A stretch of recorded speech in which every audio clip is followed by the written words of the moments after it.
Hello aspirants, आप सभी का स्वागत है कौटिल्य पीसीएस के इस यूट्यूब प्लेटफॉर्म पर, जहां हम बात करेंगे क्लास 6 के एनसीईआरटी को आज से हम शुरू करने वाले हैं। ठीक है, तो जैसा कि मैंने आपसे कल जेपीएससी का सिलेबस डिस्कशन किया था, साथ ही साथ मैंने बताया था कि अगर आप जेट एग्जाम की तैयारी कर रहे हैं तो इन दोनों एग्जाम के लिए हम एनसीईआरटी का सीरीज लेके आने वाले हैं। और आज क्लास 6 के हिस्ट्री से हम शुरू करने वाले हैं अपने इस सेशन को। तो अगर आप जेट की तैयारी कर रहे हैं और आपका सब्जेक्ट हिस्ट्री है तो ये तो आपके लिए बहुत फायदेमंद होगा। और अगर आप जेपीएससी की तैयारी कर रहे हैं या फिर आप सोच रहे हैं कि आपको जेपीएससी की तैयारी करनी चाहिए तो ये एक फाउंडेशन क्लास के तौर पे भी आपके लिए काम करेगा। क्लास 6 का पहला चैप्टर, जिसका नाम है प्रारंभिक कथन, क्या, कब, कहां और कैसे, हम इसे देखेंगे। कौन से महत्वपूर्ण पॉइंट्स हैं जिसे पढ़ना चाहिए, उस पे आधारित 15 एमसीक्यू आपके लिए लाया जाएगा। ठीक है, तो 15 एमसीक्यू के माध्यम से आपको प्रैक्टिस भी करवा दिया जाएगा। अगर आप इस सेशन को पूरा देखते हैं, 15 क्वेश्चन को प्रैक्टिस कर लेते हैं, तो एनसीईआरटी आपका बिल्कुल कंप्लीट हो जाएगा। आपको कहीं और भटकने की आवश्यकता नहीं पड़ेगी। तो अगर आप जेपीएससी या जेट की तैयारी कर रहे हैं या फिर आपके मन में है कि मुझे करना चाहिए, तो ये क्लास आपके लिए बिल्कुल एक रामबाण उपाय के जैसा होने वाला है। बिल्कुल बने रहिए हमारे साथ, इस सेशन को पूरा देखिए और अपने दोस्तों के साथ भी शेयर कीजिए जो तैयारी कर रहे हैं और या तैयारी करना चाहते हैं। मैं आपको बता दूं कि जेपीएससी, जेट, इन सब के लिए आपको कोई महंगे कोचिंग लेने की आवश्यकता बिल्कुल नहीं है। बिल्कुल आप यहां से फाउंडेशन कोर्स हमारे यूट्यूब के माध्यम से कंप्लीट एनसीईआरटी पढ़िए। यूट्यूब पे हम जो आपको उपलब्ध करा रहे हैं उसे पढ़िए। इससे ज्यादा आपको कुछ करने की आवश्यकता नहीं होती है। एटलीस्ट प्रीलिम्स के लिए, मेंस के लिए क्या करना है उससे संबंधित भी इंफॉर्मेशन हम वीडियो के बीच में आपको देंगे। तो बने रहिए और अपने दोस्तों के साथ इसे जरूर शेयर कर लीजिए एक बार। और आइए हम शुरू करते हैं अपने आज के इस सेशन को, जिसमें हम क्लास 6 एनसीईआरटी का पहला चैप्टर पढ़ने वाले हैं। हम उन्हीं पॉइंट्स पे बात करेंगे जो बिल्कुल इंपॉर्टेंट है ना। पूरा चैप्टर लाइन बाय लाइन पढ़ाऊं, आप कोई बच्चे हैं नहीं और मैंने कोई सरकारी स्कूल नहीं खोल रखा है। ठीक है, तो ये है, हम उसी पॉइंट्स को पढ़ेंगे जो बहुत इंपॉर्टेंट है या जहां से सवाल बनाया जा सकता है। तो पहला जो लाइन है, इसमें नर्मदा नदी के बारे में बात बोला गया है। और नर्मदा नदी के किनारे आरंभिक लोग रहते थे, है ना। लोगों का रहना शुरू हुआ नर्मदा नदी के किनारे। और नर्मदा नदी के किनारे जो लोग रहते थे वो क्या करते थे, एक प्रकार से वो संग्राहक थे और वे आखेट भी करते थे, यानी कि वो शिकार भी करते थे, है ना। आखेट का मतलब क्या होता है, शिकार करना, जानवरों को मारना। जो जानवर को मारते थे और फिर कुछ जो जंगल में जो इकट्ठा कर लेने का लायक होता था, उनके जीवन के अनुसार उसे वो संग्रह भी करते थे, है ना। तो आरंभिक लोग कहां पर बसे, अगर आपसे ये सवाल पूछा जाए तो आंसर हो जाएगा नर्मदा नदी। और वे करते क्या थे, आखेट का काम करते थे, शिकारी थे और संग्रह करने का भी काम करते थे। आइए आगे देखते हैं और कौन सा महत्वपूर्ण पॉइंट्स है। सुलेमान और किरथर पहाड़ियों के बारे में यहां बोला जा रहा है। सुलेमान और किरथर पहाड़ियों में कृषि जो है ये 8000 वर्ष पूर्व प्रारंभ हुआ था। कई बार आपसे ऐसे डेट पूछ लिया जाता है, सुलेमान और किरथर पहाड़ियों का नाम दे देगा और आपसे पूछ लिया जाएगा कि यहां पर कृषि कब प्रारंभ हुआ था। तो 8000 वर्ष पहले इस स्थान पर कृषि का प्रारंभ हुआ था। और एक प्रकार से प्रारंभिक कृषि जो है इसी एरिया में हुआ था, सुलेमान और किरथर पहाड़ी वाले क्षेत्र में। वहां के लोगों ने क्या उपजाना आरंभ किया, तो गेहूं और जौ। याद रखेंगे, कई बार आपसे फसल का भी नाम पूछ लिया जाता है, तो चावल नहीं है, ध्यान रखेंगे। ठीक है, सुलेमान और किरथर पहाड़ियों में जो प्रारंभिक कृषि का साक्ष्य मिला है 8000 वर्ष पूर्व, वहां पर गेहूं और जौ उपजाया जाता था, चावल नहीं है। इस बात को आप याद रखेंगे। उन लोगों ने पशुओं को पालतू बनाना भी प्रारंभ किया और भेड़, बकरी, गाय, बैल जैसे जानवरों को वो पालतू बनाते थे या पालते थे। किस जगह पे, सुलेमान और किरथर पहाड़ी वाले एरिया में। उसके बाद जब भारत में देखेंगे तो गारो और विंध्य पहाड़ी का एरिया का बात किया जाता है। तो भारत में सबसे पहले कृषि का विकास कहां पर होता है, गारो पहाड़ी और विंध्य पहाड़ी वाले एरिया में कृषि का विकास होता है सबसे पहले। और भारत में सबसे पहले चावल कहां उपजाया गया, अगर आपसे ऐसा सवाल पूछा जाता है तो उसका आंसर हो जाएगा विंध्य के उत्तर में। विंध्य पर्वत अगर मान लीजिए ये है तो इसके उत्तर साइड में चावल को उपजाया गया सबसे पहले। ठीक है, ध्यान रखेंगे ये सभी फैक्ट्स को। यहां पर देखिए एनसीईआरटी में जो मैप है, इस मैप को कंप्लीट करना बहुत जरूरी है। ये जो मैं राउंड कर रहा हूं इस पे ध्यान देंगे। झेलम नदी, चेनाब नदी, रावी, व्यास और सतलज, इन पांचों नदियों के बारे में याद रखेंगे। कई बार आपसे नॉर्थ और साउथ में इसे अरेंज करने के लिए दे देता है। अगर आप इस मैप को बिल्कुल अच्छे से कंप्लीट नहीं करते हैं तो आप इसे अरेंज नहीं कर पाएंगे और आपका एक क्वेश्चन यहां से गलत हो जाएगा। तो ऐसे क्वेश्चन बहुत बार एग्जाम में पूछा गया है। पीसीएस का पीवाईक्यू जब उठाएंगे तो आपको ऐसा मिलेगा, या फिर यूपीएससी में भी ऐसा सवाल एक बार पूछा गया है ना। तो एनसीईआरटी अगर आप पढ़ के जाते हैं तो बहुत सारा सवाल है जो बिल्कुल आपका चुटकियों में सॉल्व हो जाता है। और जब आप कोई नोट्स पढ़ते हैं, कोई गाइड पढ़ते हैं, कोई कोचिंग का नोट्स पढ़ते हैं, वहां ये सब मेंशन नहीं होता है। और रटिए मत, मैप जब आपके सामने है, मैप को देखिए, आपका बहुत सारा कॉन्सेप्ट ऐसे क्लियर हो जाएगा, है ना। तो अगर नॉर्थ से साउथ के बीच में अरेंज करने के लिए आपको दे दे तो कौन कौन सा हो जाएगा। सबसे उत्तर से दक्षिण के क्रम में मैं बता रहा हूं, नोट करते चलेंगे। झेलम नदी सबसे उत्तर में आएगा, उसके बाद चिनाब, रावी, फिर व्यास और सतलज। ठीक है, तो इन सभी को उत्तर से दक्षिण के क्रम में याद रखें। गंगा, यमुना, चंबल और सोन कई बार उत्तर से दक्षिण के क्रम में यहां से भी आपसे सवाल बनाया जा सकता है। तो सबसे उत्तरी नदी हो जाएगी गंगा, उसके नीचे यमुना, फिर चंबल नदी और फिर सोन नदी। इन तीनों नदियों का नाम दे देगा, यमुना, चंबल और सोन, और पूछेगा आपसे कि गंगा की सहायक नदी कौन सी है। तो ये तीनों ही नदियां गंगा की सहायक हैं, इस बात को आप याद रखेंगे। ठीक है, ब्रह्मपुत्र नदी देखिए यहां से अरुणाचल प्रदेश के पास से अंदर आ रही है। गारो नदी, गारो पहाड़ी के किस क्षेत्र में, तो गारो पहाड़ी के उत्तर वाले एरिया से ब्रह्मपुत्र नदी जो है बह रही है, इस बात को याद रखेंगे। और ब्रह्मपुत्र नदी क्या गंगा में मिलती है, तो बिल्कुल ये देखिए यहां पर गंगा में मिल जा रही है ना।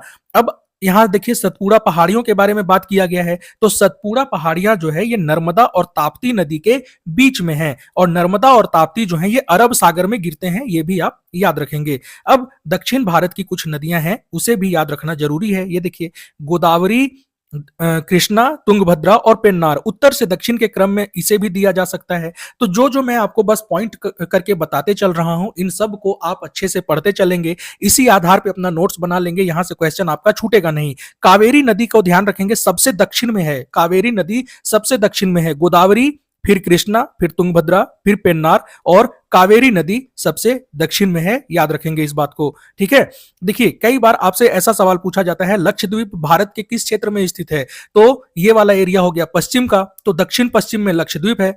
अंडमान निकोबार द्वीप कहां पर स्थित है, दक्षिण पूर्वी क्षेत्र में स्थित है। निकोबार द्वीप पे एक बहुत बड़ा प्रोजेक्ट चल रहा है, तो हो सकता है कि आपसे ऐसा भी सवाल पूछ लिया जाए कि अंडमान निकोबार भारत से किस दिशा में स्थित है, तो दक्षिण पूरब में स्थित है, याद रखेंगे। चलिए आगे बढ़ते हैं और देखते हैं हमारे पास क्या महत्वपूर्ण चीजें हैं जानने को। यहां हम सिंधु और इसकी सहायक नदियां, सिंधु की सहायक नदियां कौन कौन, रावी, व्यास, झेलम और चेनाब, इन सभी नदियों के बारे में यहां पे बोला गया है कि सिंधु और इसकी सहायक नदियों के आसपास लगभग 4700 वर्ष पूर्व में आरंभिक नगर का विकास होता है। तो अगर आपसे इतिहास में सवाल पूछा जाए कि आरंभिक नगरों का विकास कब हुआ था, तो लगभग 4700 वर्ष पूर्व। किस नदी के किनारे, सिंधु एवं उसकी सहायक नदियों के किनारे।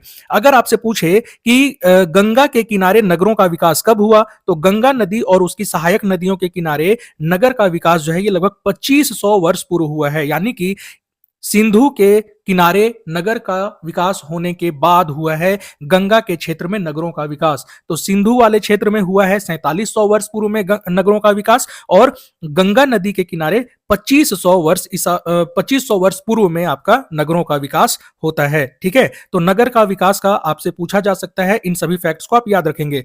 मगध साम्राज्य कहां स्थित था, तो गंगा के दक्षिण में। देखिए मैं लाइन बाय लाइन नहीं पढ़ा रहा हूं, जो इंपॉर्टेंट है बस उसे आपको बताता चल रहा हूं, आप पढ़ते चलेंगे, नोट करते चलेंगे।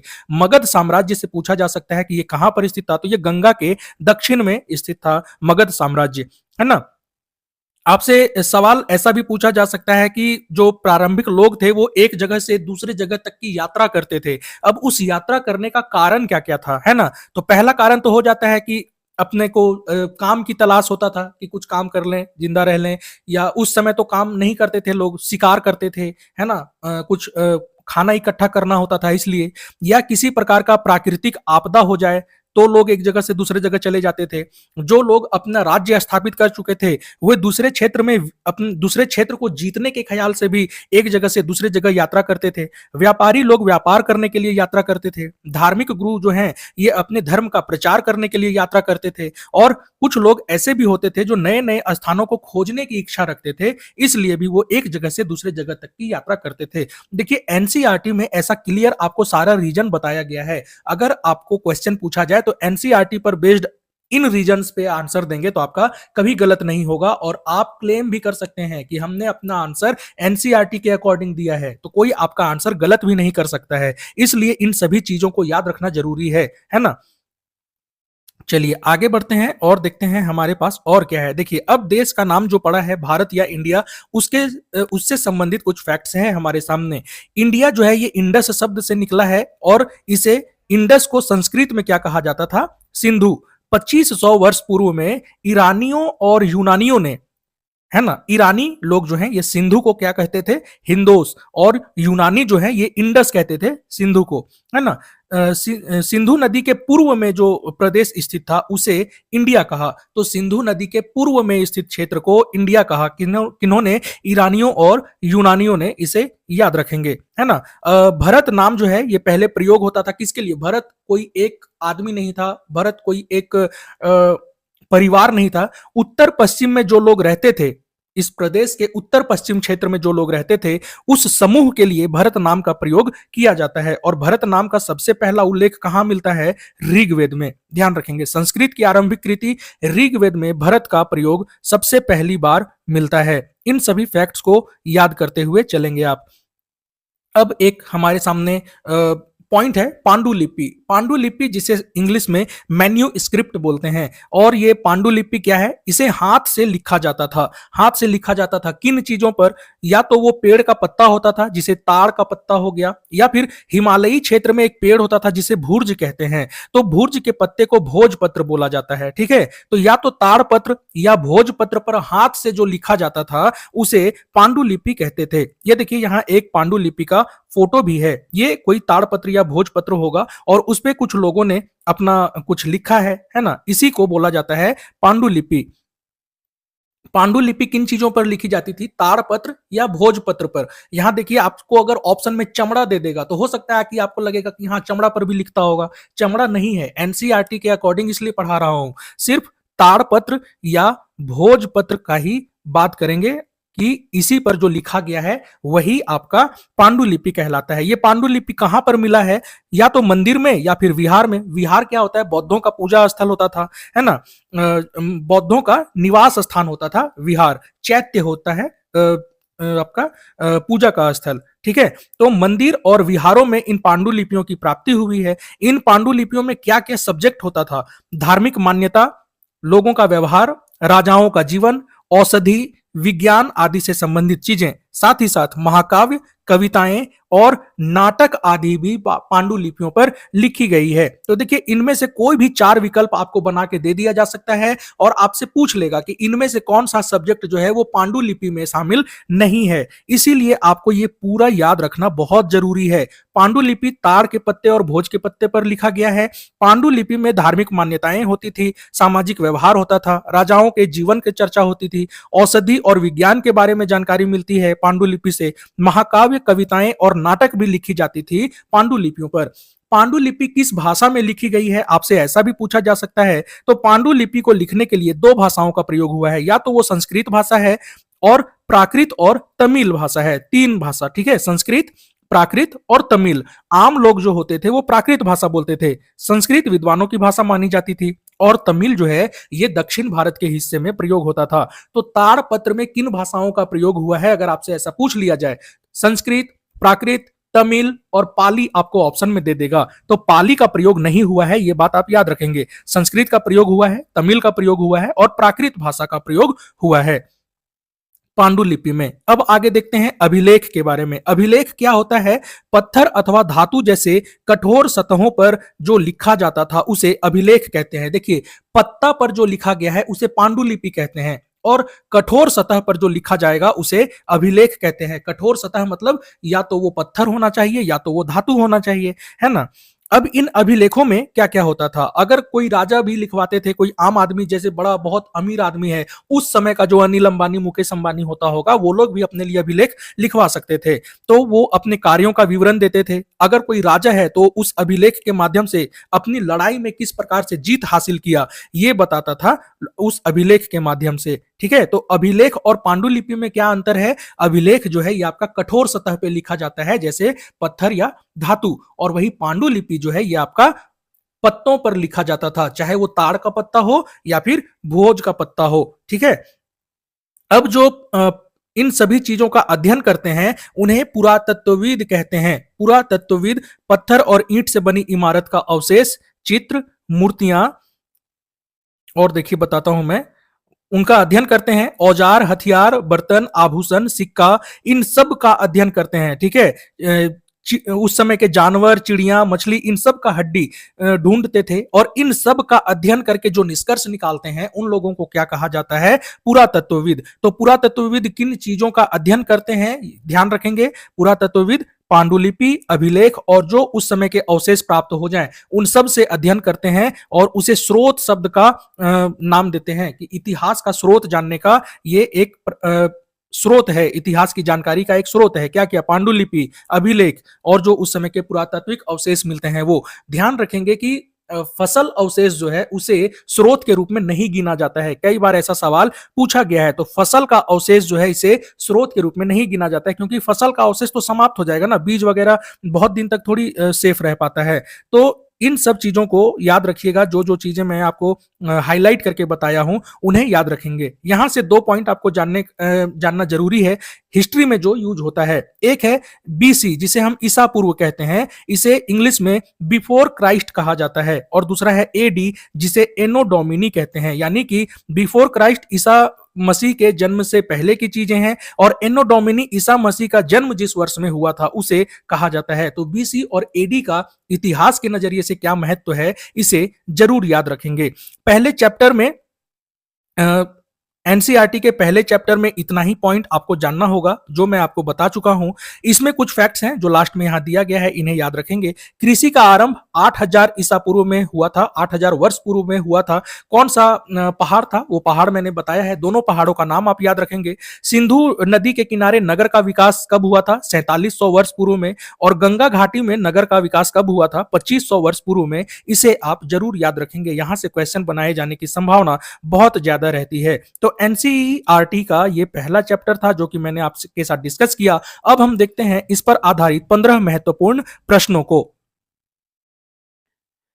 अब बारी है क्लास 6 के पहले चैप्टर पर आधारित 15 महत्वपूर्ण एमसीक्यू को देखने का।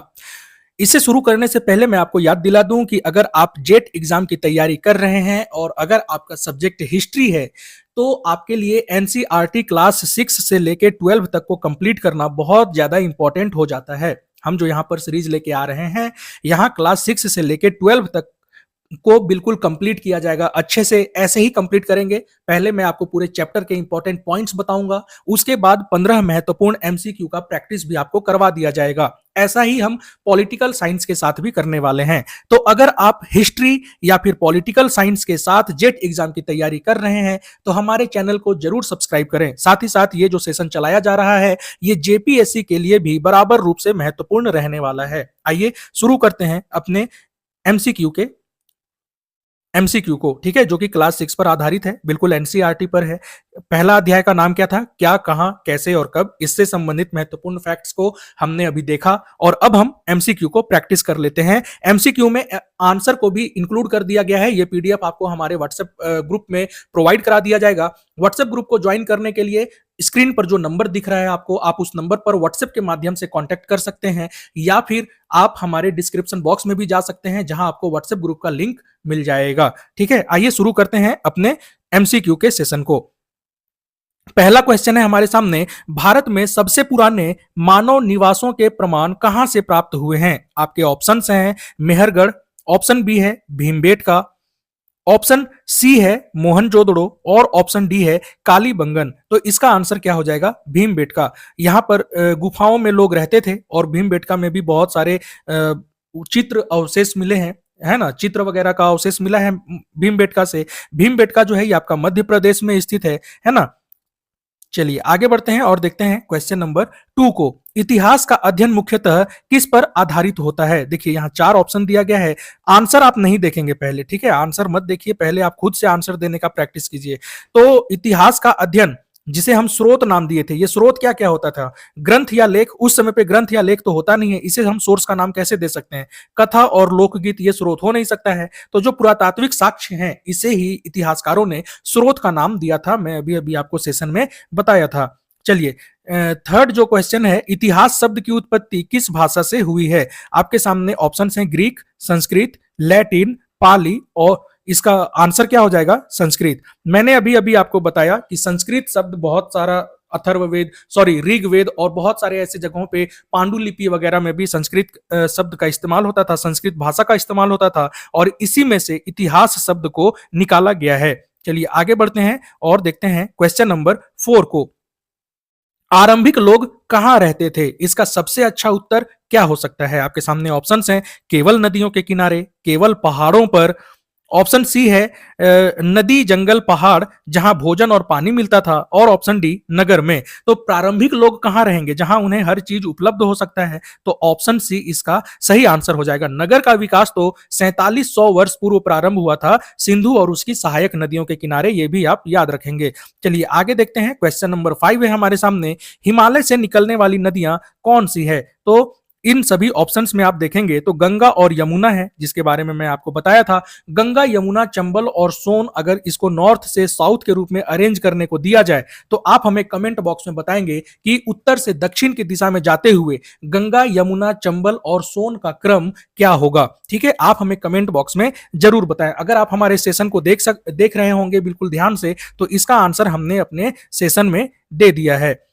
आपके लिए एक अनाउंसमेंट है, अगर आप जेपीएससी 2026 के लिए तैयारी कर रहे हैं और आप प्री और मेंस का टेस्ट सीरीज को ज्वाइन करना चाहते हैं, तो आप हमारे स्क्रीन पर दिए गए नंबर पर कांटेक्ट करके इसे ज्वाइन कर सकते हैं। दिवाली और छठ पूजा के ऑफर के तहत ये आपको केवल और केवल 2100 में उपलब्ध है। ठीक है, ध्यान रखेंगे, इस ऑफर का लाभ उठाइए और हमारे साथ जुड़ के अपनी तैयारी को बेहतर बनाइए। आइए आगे बढ़ते हैं और देखते हैं अपने नेक्स्ट क्वेश्चन को। क्वेश्चन नंबर 6 है हमारे सामने, नर्मदा घाटी में प्राचीन मनुष्यों ने क्या कार्य किया था? देखिए, ये बिल्कुल इजी क्वेश्चन है। मैं आपको बताया भी हूं कि वो क्या करते थे, शिकार करते थे और संग्रह का कार्य करते थे। आखेट और संग्रह का कार्य बताया गया है आपको, है ना। खेती जो है ये 8000 वर्ष पूर्व में शुरू हुआ था, है ना। ये खेती वाला आंसर नहीं बनाएंगे। नर्मदा घाटी में शिकार और संग्रह का काम करते थे आरंभिक लोग। नेक्स्ट क्वेश्चन जो है हमारा, क्वेश्चन नंबर 7, मेहरगढ़ वर्तमान में किस देश में स्थित है? ये अपने सेशन में तो मैं नहीं बताया हूं, पर आपको पता होना चाहिए ये कहां स्थित है। तो आपके जो सामने ऑप्शंस हैं, भारत, नेपाल, पाकिस्तान और अफगानिस्तान, तो इसका सही आंसर क्या हो जाएगा? पाकिस्तान में। कृषि का प्राचीनतम साक्ष्य जो है ये मेहरगढ़ में ही मिला है, ध्यान रखेंगे। चलिए क्वेश्चन नंबर 8 को देखते हैं। हड़प्पा सभ्यता का उद्भव किन नदियों के किनारे हुआ था? आपके सामने ऑप्शंस हैं, गंगा और यमुना, सिंधु और उसकी सहायक नदियों के किनारे, नर्मदा और ताप्ती, और गोदावरी और कृष्णा। तो इसका सही आंसर क्या हो जाएगा? सिंधु और उसकी सहायक नदियों के किनारे। हड़प्पा सभ्यता एक नगरीय सभ्यता थी और नगर का विकास जो है 4700 वर्ष पूर्व में सिंधु और उसकी सहायक नदियों के किनारे हुआ था। ठीक है, सिंधु और उसकी सहायक नदियों का भी उत्तर से दक्षिण का क्रम आपको बताया गया है, उसे जरूर याद रखेंगे। ये सब अपने नोट्स में शामिल कर लीजिए, वहीं से क्वेश्चन बनाए जाते हैं। क्वेश्चन नंबर 9 बहुत इजी है। ये क्वेश्चन का वैसे वैल्यू बहुत ज्यादा नहीं है। जाने माने व्यक्ति कौन थे? तो जिनका इतिहास में नाम होता है वो जाने माने व्यक्ति कहलाते हैं। चलिए क्वेश्चन नंबर 10 को देखते हैं। लेखन की शुरुआत भारत में लगभग कब हुई मानी जाती है? तो कब होगा लेखन का शुरुआत? लेखन का शुरुआत जो है आपके सामने ऑप्शंस हैं, लगभग 2500 वर्ष पूर्व, लगभग 5000 वर्ष पूर्व, लगभग 2000 वर्ष पूर्व और लगभग 1000 वर्ष पूर्व। तो ये इसका आंसर जो है लगभग 2500 वर्ष पूर्व में हो जाएगा। 2500 वर्ष पूर्व में हड़प्पा सभ्यता जो है ये बिल्कुल अपने परिपक्व अवस्था में थी। हड़प्पा सभ्यता बिल्कुल अपने परिपक्व अवस्था में थी और इसी समय गंगा नदी के किनारे भी नगरों का विकास प्रारंभ हो जाता है 2500 वर्ष पूर्व में, और इसी समय पे लेखन कला जो है प्रारंभ हुई थी। ध्यान रखेंगे इस बात को। चलिए, इतिहास के अध्ययन में कौन सा स्रोत सबसे पहले आया है? लिखित साक्ष्य, पुरातात्विक साक्ष्य, धार्मिक ग्रंथ और लोक कथाएं। इसका आंसर बहुत इजी है, पुरातात्विक साक्ष्य सबसे पहले उपलब्ध होगा। लिखने का काम तो 2500 वर्ष पूर्व में प्रारंभ हुआ था, जो कि अभी अभी आपको बताया गया है। चलिए आगे बढ़ते हैं और देखते हैं क्वेश्चन नंबर 12 को। भारत नाम की उत्पत्ति किस शब्द से मानी जाती है? तो यहाँ जो ऑप्शन है इसके अनुसार आंसर क्या हो जाएगा? भरत। भरत वर्ड जो है ये आपका उत्तर पश्चिम वाले क्षेत्र में जो लोग रहते थे उस एक समूह के लिए इस्तेमाल किया जाता था भरत शब्द। और भरत शब्द का पहला उल्लेख कहां मिलता है हमें? ऋग्वेद में। भरत शब्द का पहला उल्लेख कहां मिलता है? ऋग्वेद में। इसे आप जरूर याद रखेंगे। क्वेश्चन नंबर 13 है हमारे सामने, इतिहास शब्द का शाब्दिक अर्थ क्या है? ऑप्शन, जो हुआ था, जो हो रहा है, जो होगा, या जो कल्पना है, जो हुआ था। इतिहास अतीत की बात करता है, इसीलिए आप देखेंगे कि हमारे क्लास 6 का जो बुक है उसका नाम क्या है, शीर्षक क्या है उसका? हमारे अतीत, यानी कि जो पहले हो चुका है ना। चलिए क्वेश्चन नंबर 14 को देखते हैं। सबसे प्राचीन भारतीय ग्रंथ कौन सा है? इनमें से पूछ रहा है आपसे। उपनिषद, वेद, रामायण, महाभारत। तो वेद सबसे प्राचीन ग्रंथ कौन सा है? वेद। और वेदों में सबसे प्राचीन कौन सा है? ऋग्वेद, है ना। इन सभी को आप याद रखेंगे। आगे बढ़ते हैं और देखते हैं क्वेश्चन नंबर 15। पुरातत्वविद क्या कार्य करते हैं? आपके सामने ऑप्शन है, इतिहास लिखते हैं। ऑप्शन बी, ग्रंथों की व्याख्या करते हैं। ऑप्शन सी, पुरानी वस्तुओं की खुदाई कर उनका अध्ययन करते हैं। और ऑप्शन डी, समाज सुधार करते हैं। तो पुरातत्वविद क्या करते हैं? ऑप्शन सी, पुरानी वस्तुओं की खुदाई कर उनका अध्ययन करते हैं और उस आधार पे इतिहास में क्या प्रोग्रेस हो सकता है वो बताते हैं।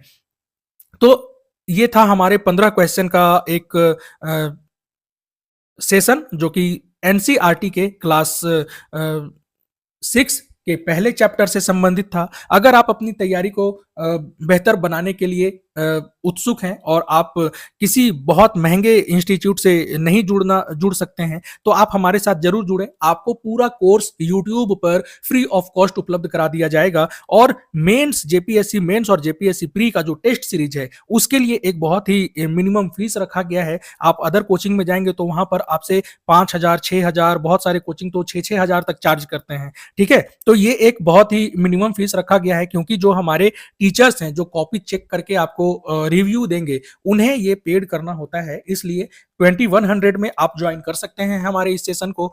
पढ़ते रहें, मस्त रहें, छठ पूजा का आनंद उठाएं। Thank you. जय हिंद।